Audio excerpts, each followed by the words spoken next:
নমস্কার, আমি নীলিমা। কেমন আছেন আপনারা সবাই? আশা করছি সবাই খুব ভালো আছেন আর আমরাও অনেক ভালো আছি। রুষাবগী ব্লগ চ্যানেলে আপনাদের সবাইকে আরও একবার স্বাগত জানাই।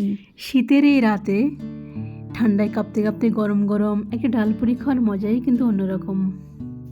তাই আজকের আমাদের রেসিপি ডালপুরি।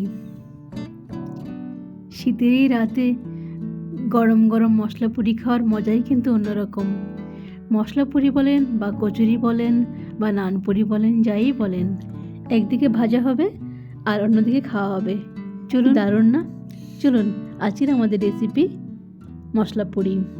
তো প্রথমে আমি আটা, সুজি এবং নুন দিয়ে ভালো করে মাখিয়ে নিলাম। তারপর একটু সামান্য সাদা তেল দিলাম।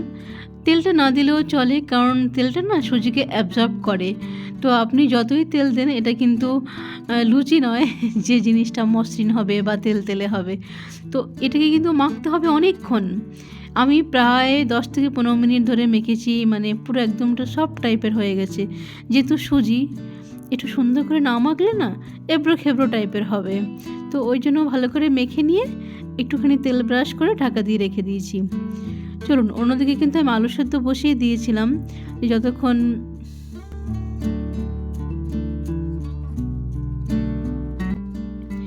আলু সেদ্ধর সময় কিছুটা নুন দিয়েছিলাম, এতে আলুটা খোসাটা ছাড়াতে কিন্তু বেশ সুবিধাই হয়।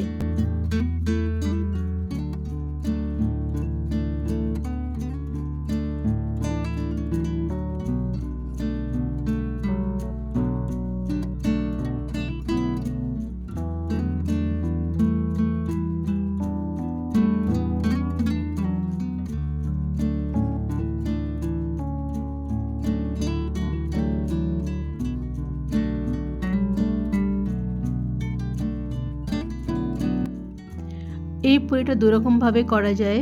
তো আপনি এভাবে আলুটা ম্যাশ করেও নিতে পারেন, অথবা আলুটা টুকরো করে কেটে নিতে পারেন। দুটোই কিন্তু ভালো লাগবে। আজকে আমি একটু ম্যাশ করে নিলাম, দেখা যাক আজকে টেস্টটা কেমন হয়। এই পুরিটা না শুধু খেতেও কিন্তু বেশ ভালো লাগে। আর কেননা যেহেতু এর মধ্যে আলুর পুর রয়েছে, আর আলুতে কিন্তু অনেক রকম মশলা যাচ্ছে, তো হয় কি, আমরা আজকে সস দিয়ে খেয়েছিলাম, তো বেশ কিন্তু ভালো লেগেছে। আপনারাও ট্রাই করে দেখতে পারেন। আর শীতকালে তো একটু ভারী হলেও অতটা প্রবলেম হয় না, যেটা গরমকালে হয়। তো এই সময় কি নানা রকম খাবার আমরা ট্রাই করে থাকি। তো আমি তো বিশেষ করে শীতকালে অনেক রকম খাবার ট্রাই করি। আপনারাও করবেন।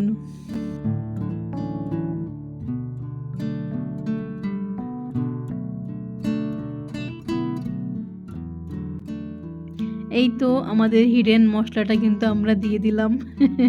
ম্যাগি মশলা। ম্যাগি মশলা আলাদাই একটা ফ্লেভার আছে, যেটা কিন্তু খুবই ভালো লাগে। ম্যাগি মশলার ফ্লেভারটাই অন্যরকম, মানে এত সুন্দর ফ্লেভার, মানে এতে যেন খাবারের টেস্ট শতগুণে বেড়ে যায়, তাই না? দেখবেন করে।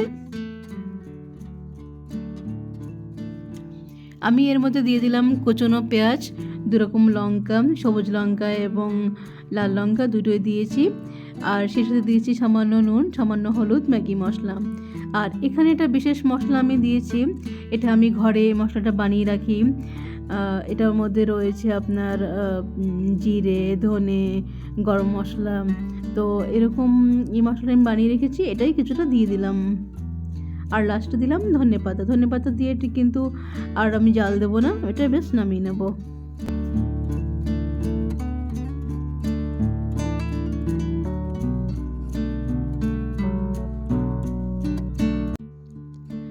আমি আমার সুবিধা মতন প্রথমে এগুলোকে লেচি কেটে নিলাম। ছোটো ছোটো করে লেচি কেটে নিয়ে আমি যতগুলো আজকে রাত্রেবেলা বানাবো সবগুলোই কিন্তু লেচি কেটে নিয়েছি এভাবে। এরপরে লেচিগুলোর উপর একটু তেল ব্রাশ করে এগুলোকে রেখে দিয়েছি। এক এক করে আমি সবগুলো গোল করে নেব।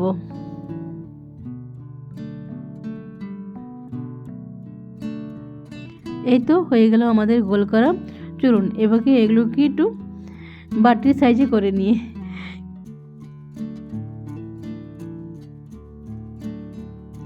এক এক করে এটাও সবগুলো আমি করে নেব। তারপরে প্রত্যেকটার মধ্যে এক একটি করে পুর ভরে নেব। এতে করে কি হয়, মানে এখন দিলে না পরিমাণটা কম বেশি হয়ে যেতে পারে, দেখা যাবে হয়তো কোনোটা বেশি হয়ে গেল, কম হয়ে গেল। এবার সবগুলো একসঙ্গে দিলে কিন্তু পরিমাণটা একদম সঠিক হয়। আর এভাবেই কিন্তু আমি এগুলো করি। এই তো আমাদের কাজ কিন্তু প্রায় শেষের পথে। এবার এগুলোকে একটু ভালো করে মুড়ে নেব, যাতে করে আলুর পুরোগুলো কিন্তু বেরিয়ে না যায়। সবগুলো হয়তো ঠিকঠাক মতো নাও হতে পারে, আমারও হয়নি, তো অনেকটাই হয়তো বেরিয়ে যায়। বিশেষ করে যখন আপনি বেলতে যাবেন অনেক সময় ফেটে যায়, বা যখন ভাজবেন তখন কিন্তু বেরিয়ে যায়। তো এটার জন্য কোনো চাপ নেই, এরকম কিন্তু হতে পারে।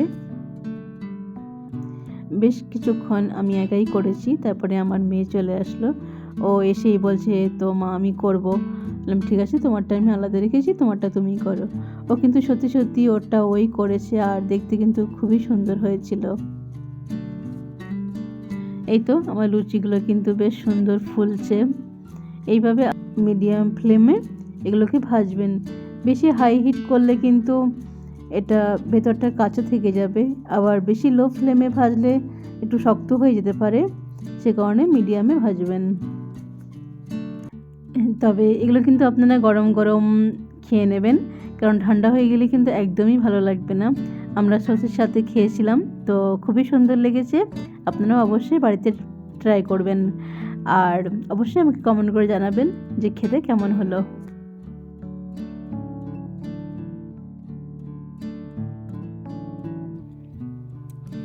এতক্ষণ পর্যন্ত আমার সাথে থাকার জন্য আপনাদের সবাইকে অসংখ্য অসংখ্য ধন্যবাদ।